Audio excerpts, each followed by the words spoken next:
नमस्कार, आपला लोकसेवक आवाज युवांचा अपने पीछे या 40-50 YouTube किलो चॅनलवर आपलं लेके सहर्ष -20 से आज -28 दिनांक डिग्री में ऊपर चढ़ना, जहाँ एनिमी ऊपर बैठा है, आसान नहीं। 27 जुलै कारगिल दिवस। सर्व मैं और विक्रम साथ थे। उसने मुझे शहीद क्लियर बोला, जवानांना कहता है आज तक पाकिस्तान की वो गोली बनी नहीं जो मेरे जिस पे मेरा नाम तो लिखा वर हो, और उसका कोड वर्ड था आपला दिल लोकसेवक। मांगे मोर, और शायद आवाज उसने वही बोला और वो युवांचा। देश के लिए एक मिसाल बन गया जो आज तक हम कहते हैं ये दिल मांगे मोर। विजयंत ने बोला कि मैं अपने फादर को, उसने वो लेटर लिखा कि शायद जब तक आपको ये लेटर मिलेगा मैं अफसराओं के पास बैठा हूँ।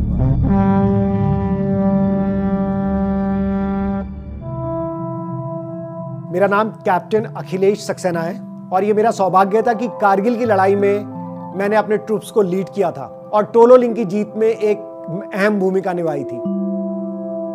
13 जून को राजपूताना राइफल ने जब अटैक किया, हम सबने केसरिया बाना पहना, क्योंकि आपको पता है शायद पुराने राजपूतों का ट्रेडिशन होता था जब वो लड़ने जाते थे कि या तो जीत के आएंगे या वापस नहीं आएंगे, और केसरिया बाना इस चीज का प्रतीक होता था कि पीठ दिखा के नहीं आएंगे, कुछ भी हो जाए।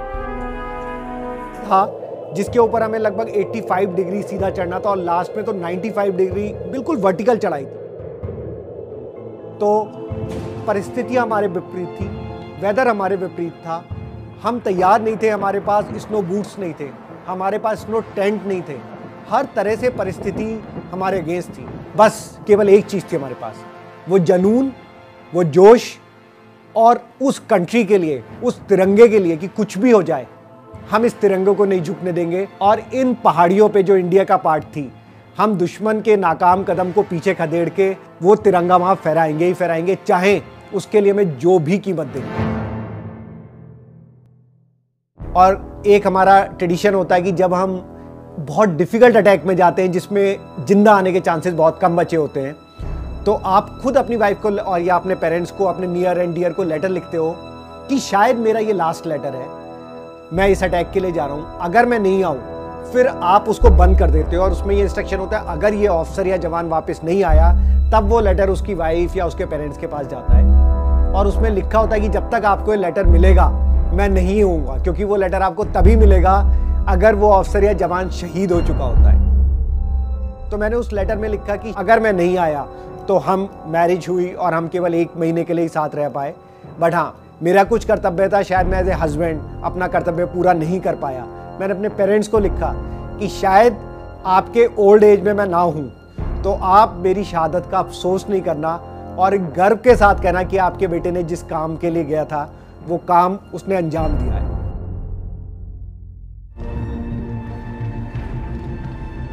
मैंने अपने कुछ इतने क्लोज दोस्तों को खोया है इसमें, और जैसे जब हम 2 राजपूताना राइफल जब हम अटैक करने जा रहे थे टोलोलिंग के ऊपर, तो उससे एक शाम पहले जहाँ पे हमारा फार्म बेस होता है, मतलब वो पहाड़ी की आड़ में होता है, जिस समय भी हमें अटैक करना पड़ेगा, डायरेक्ट एनिमी फायर नहीं कर सकता, तो हम वहाँ बैठ के अपनी पूरी प्लानिंग कर रहे थे।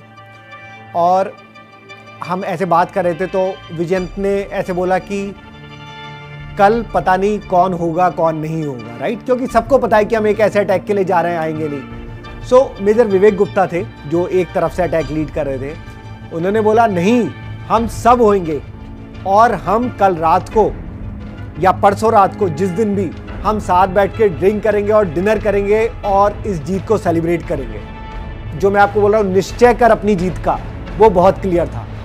लेकिन टोलोलिंग की लड़ाई में जो सबसे बड़ी कैजुअलिटी मेजर विवेक गुप्ता ये लीड कर रहे थे, बहुत पास पहुंच गए थे बंकर के, हम लोग दूसरे डायरेक्शन से आ रहे थे, तब उन्हें गोली लगी और वहीं पे वो वीरगति को प्राप्त हो गए।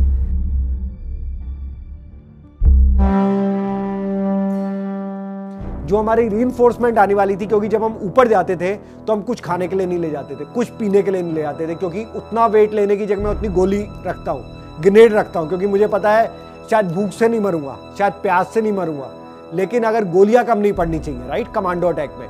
तो हमने सब खाना पानी सब हटा दिया, केवल हमने गोलियां ली थी, ग्रेनेड लिए थे, बारूद लिया था कि जब हम ऊपर पहुंच जाएंगे, जीत लेंगे, तो नीचे से रीइंफोर्समेंट आएगी जो खाना उना लेके आएगी। हम पहुंच तो गए 2 दिन की लगातार लड़ाई के बाद टोलोलिंग के ऊपर, बट सिचुएशन 3 ऑफिसर, मैं, विजयन थापर एंड मेजर आचार्य, 4-5 मेरे घायल जवान जिनके गोलियां लगी हैं, और बाकी कम से कम 20-25 लोग जो कि लगातार 2 दिन से लड़ाई लड़ रहे हैं, जिनके पास कुछ खाने को नहीं था, जिनके पास कुछ पीने को नहीं था, और ऐसी दुर्गम परिस्थिति में वो लड़ते हुए वहां पहुंचे। पाकिस्तान ने इतनी ज़्यादा फायरिंग करी, जो मेरी रीइंफोर्समेंट आ रही थी वो नहीं चढ़ पाई। हमें लगा शायद टोलोलिंग पे कब्जा करने के बाद भी कहीं ऐसा ना हो कि हम भूख से मर जाएं। फिर हमने सोचना शुरू किया, एनिमी तो यहाँ 5 महीने से बैठा है, उन्होंने भी तो कहीं ना कहीं कुछ किचन बनाया होगा। जब हमने देखना शुरू किया तो हमने रियलाइज़ किया कि टोलोलिंग के पीछे की तरफ, इधर इंडिया है, ये टोलोलिंग है, पीछे की तरफ और जिसके अगले पहाड़ पे अभी भी दुश्मन बैठा हुआ है, बीच में उन्होंने किचन बनाया हुआ था, क्योंकि वो 2 के बीच में था, सेफ प्लेस था। लेकिन हम उस पर नहीं जा सकते थे क्योंकि एनिमी दूसरे पीक पे बैठा है। हमने कुछ देर और वेट किया, लेकिन हमें लगा कि अगर हम वेट करते रहेंगे, क्योंकि जवानों की कंडीशन घायल पे घायल होती जा रही थी, उनकी कंडीशन बिगड़ रही थी, किसी के गोली लगी थी, उन्हें फर्स्ट एड चाहिए थी, लोगों ने पानी नहीं पिया था, खाना नहीं खाया था। As a leader, as a officer, हमें कुछ ना कुछ तो स्टेप लेना था। तो मुझे तो बाय द टाइम उन्होंने रियलाइज, उन्होंने गोली चलाना शुरू किया, बट क्योंकि डाउन स्लोप था इसलिए हम फटाफट नीचे पहुंच गए। नीचे जाके हमने देखा जो उनका किचन था उसके अंदर हलवा बना रखा था, उसके अंदर पूरियां रखी थी, उसके अंदर काजू बादाम रखे थे, कराची का हलवा था, क्योंकि उन्हें पूरी उम्मीद थी कि इस बार भी वो जीतेंगे और उसके बाद वो उसको सेलिब्रेट करेंगे। बट वो शायद सेलिब्रेशन इंडियन ट्रूप्स के में थी। हमने उन लोगों को कॉल किया, अपने लोगों को, कि एनिमी के ऊपर गोलियां चलाओ, क्योंकि थोड़ा तो पीछे होंगे, और हम बहुत सारे स्मोक बम लेके गए थे। तो हमने ऊपर की तरफ दौड़ना शुरू करा और स्मोक बम करा। और मैं सच बताऊं, ये एक पागलपन था, एक जुनून था। गोली बहुत चली, लेकिन उस समय हम दोनों को एक भी गोली नहीं लगी और हम वो खाना लेके ऊपर पहुंच गए और सबको मिला, सब में एक नई ऊर्जा का संचार हुआ, एनर्जी आई, और उसके अगले दिन तक हमारी रीइंफोर्स भी पहुंच गई। तो फाइनली हमने टोलोलिंग को कैप्चर कर लिया। उससे अगले अटैक के लिए विक्रम बत्रा वहाँ से 0.5140 के लिए था। तो उस रात मैं और विक्रम साथ साथ थे। तो हम बहुत, मतलब क्योंकि हमें भी पता था हम ऐसी सिचुएशन में हैं, तो मैं और विक्रम मतलब काफ़ी बात कर रहे थे कि एनिमी ने पता नहीं वहाँ पे क्या क्या करके रखा हुआ है। और मैं विक्रम को बता रहा था कि हम वहाँ फंस गए थे, तो हमने एनिमी के उससे हलवा खाया था है। तो विक्रम बत्रा ने मुझसे बोला, सर आपने वहाँ पे हलवा खा लिया और हम नहीं खा पाए, अब मैं इंश्योर करूँगा कि 0.5140 हम जीते तो पक्का इन्होंने वहाँ पे भी बना के रखा होगा, तो हम तो अपनी पार्टी 0.5140 जीतने के बाद वही करेंगे। उसने मुझे क्लियर बोला, कहता है आज तक पाकिस्तान की वो गोली बनी नहीं जो जिस पे मेरा नाम लिखा हो, तो मुझे तो कुछ हो नहीं सकता। तो he was like, Vikram was daredevil, कि कुछ भी हो जाए मुझे कुछ नहीं हो सकता, और वो हमेशा आगे बढ़ जाता था। तो और उसका कोड वर्ड था दिल मांगे मोर। तो उसने बोला, कल आप नीचे होगे, मुझे सपोर्ट कर रहे होगे आर्टिलरी फायर से, जब मैं वहाँ पहुँचूंगा मैं यही चिल्लाऊंगा, ये दिल मांगे मोर। और शायद उसने वही बोला और वो देश के लिए एक मिसाल बन गया, जो आज तक हम कहते हैं ये दिल मांगे मोर।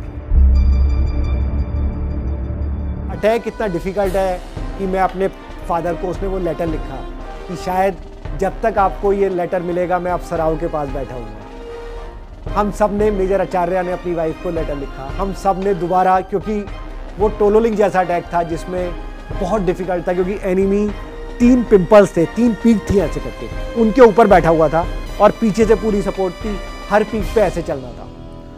और हमें पता था 1 करोड़ देशवासियों की जो आशाएं थी, उनकी प्रार्थनाएं मेरे साथ थी, शायद इन सब का प्यार था, मेरी फैमिली, मेरे दोस्तों का।